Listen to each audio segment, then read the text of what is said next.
All right, we had some more good news this past Friday.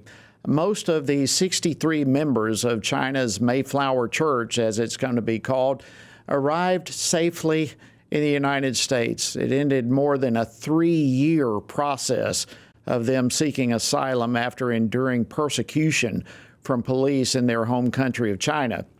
Their ordeal actually started in November of 2019 when, as I mentioned, these 63 members of the Shenzhen Holy Reformed House Church had to flee to South Korea.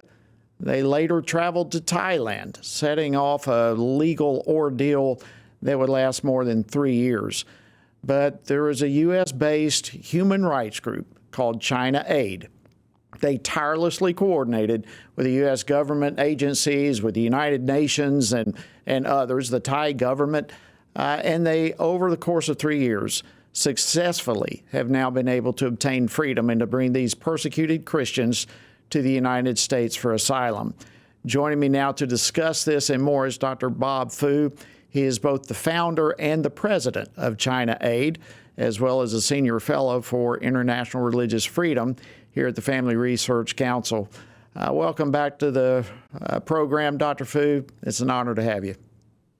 Thank you, Judy, for having me. Well, listen, first of all, you were so instrumental in this entire campaign for years now. And so let me begin first and foremost by sincerely extending to you a heartfelt thank you on behalf of these Christian brothers and sisters for all the hard work that you've done.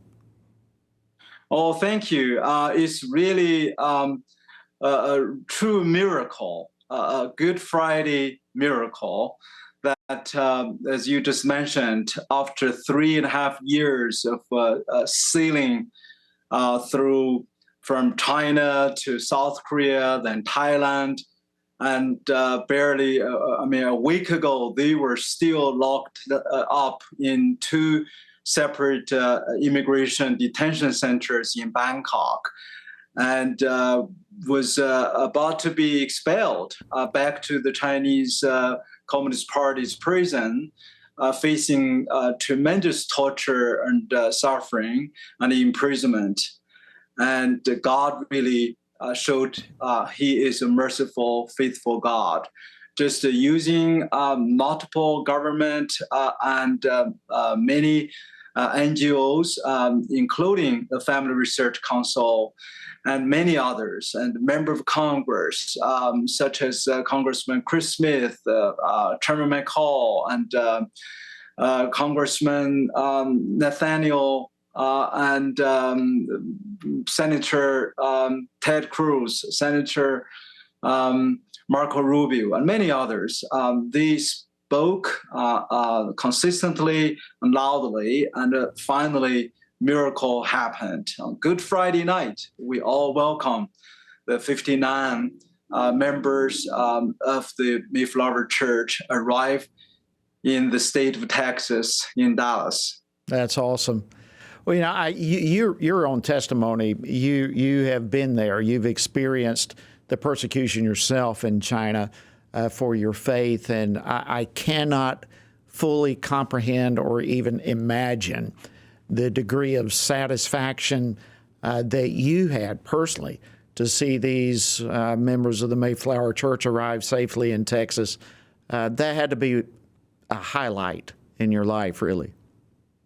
Indeed, I'm so super happy. Of course, especially the past 7 days, like a roller coaster. One time in first night, last Friday, they were in the Thailand police station, locked up with 2 Americans from East Texas, organization for it's called Freedom Seekers International in Tyler, Texas, who agreed to resettle them.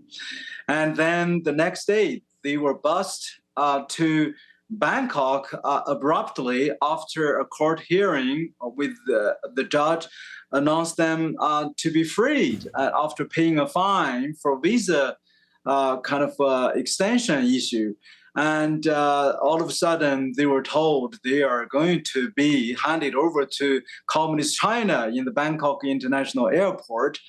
And sitting on two buses are two American citizens, Dina Brown and Stacy, a nurse, from Texas. So at that stage, the really all dock on deck. A lot of prayers, certainly around the globe, pouring in, and I connected the UN, the High Commissioner's Office on Human Rights in Geneva, then Amazing. with the UN Human Rights, on the refugee issues. The Biden administration, of course, acted swiftly. And it is nothing but a great example of the collaboration, nonpartisan, and great dedicated effort. Well, we've only got a few seconds left here, but how the second Mayflower landing, really, both the original and this one, seeking religious freedom from persecution and so forth. How are these individuals in about 15 seconds going to be taken care of and incorporated in American life? Or is that going to happen, you feel? Yes, our partner Freedom Seekers International, based in Tyler, so they already settled them in a community with 2,000 acres of land, and they were housed over there for the next at least 4 to 6 months, and then process their refugee status. Excellent. And then they will be given work permit and to really pursue a life Got to leave it there, liberty. Dr. Futh. Yeah, Thank you so much for your work.